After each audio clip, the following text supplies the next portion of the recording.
Our next talker tonight, speaker, word person, is I'm drinking beer backstage, is Andy O'Connor. Fun things about Andy O'Connor. I asked about his favorite Halloween costume ever, and he said Princess Leia. Also, his favorite author is Jack Handy. So you guys get ready for some deep philosophical stuff here. He's going to be talking money, specifically the 5 minutes to freedom, 4 financial blunders that kill your financial goals. Yay! So please, big hand for Andy O'Connor.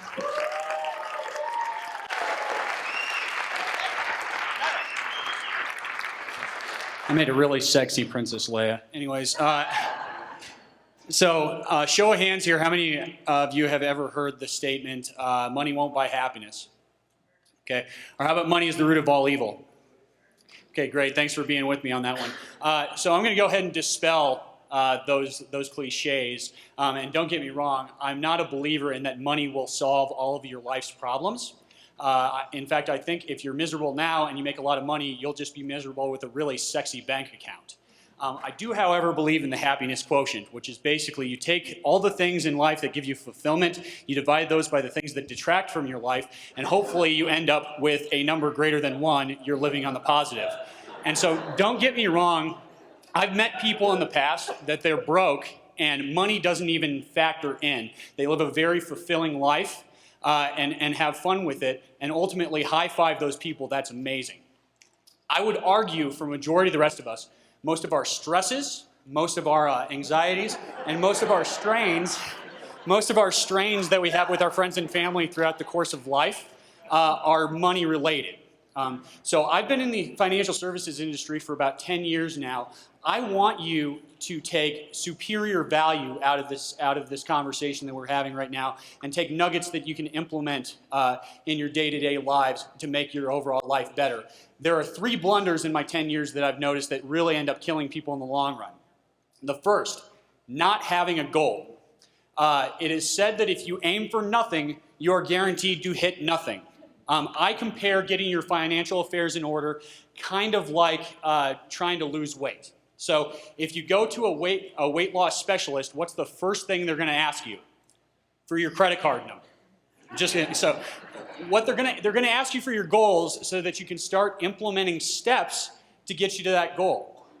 So with your own financial goals, you should take that and ultimately have them be very tangible and attainable, but have them be concrete. So for example, I want to be a millionaire by age 40, or I want to have 6 months emergency funds saved up by the end of the year. Make sure they're solid.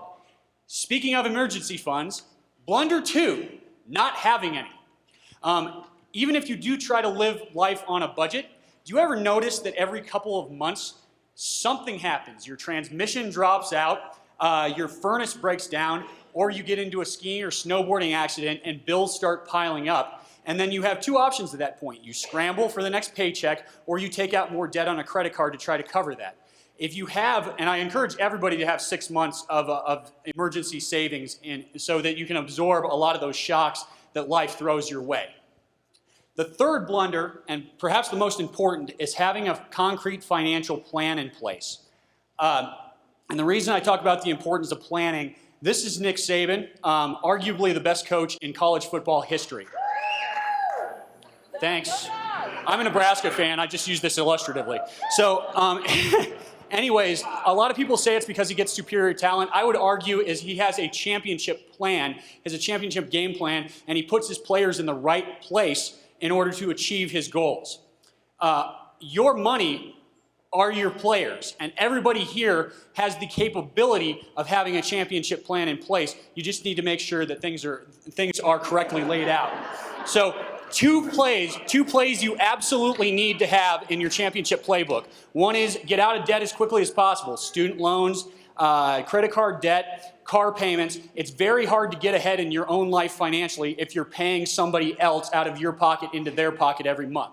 The second thing in your playbook should be PYF, or pay yourself first. Take 10% of every income that you get and put it into savings. Any sort of savings vehicle, But consider that it won't start out as much, but consider that seed money that will eventually sprout into a money tree. You give a seed enough time and effort, and it's going to end up growing into a tree. So let's recap real quick. The 3 things you need to do to get yourself straightened out for finances. 1 is have a goal in mind. 2 is build up emergency funds. And 3 is to have a championship plan in place. The last thing, the bonus, the 4th that I will offer you, don't loan friends or family money, and never, ever co-sign with anyone.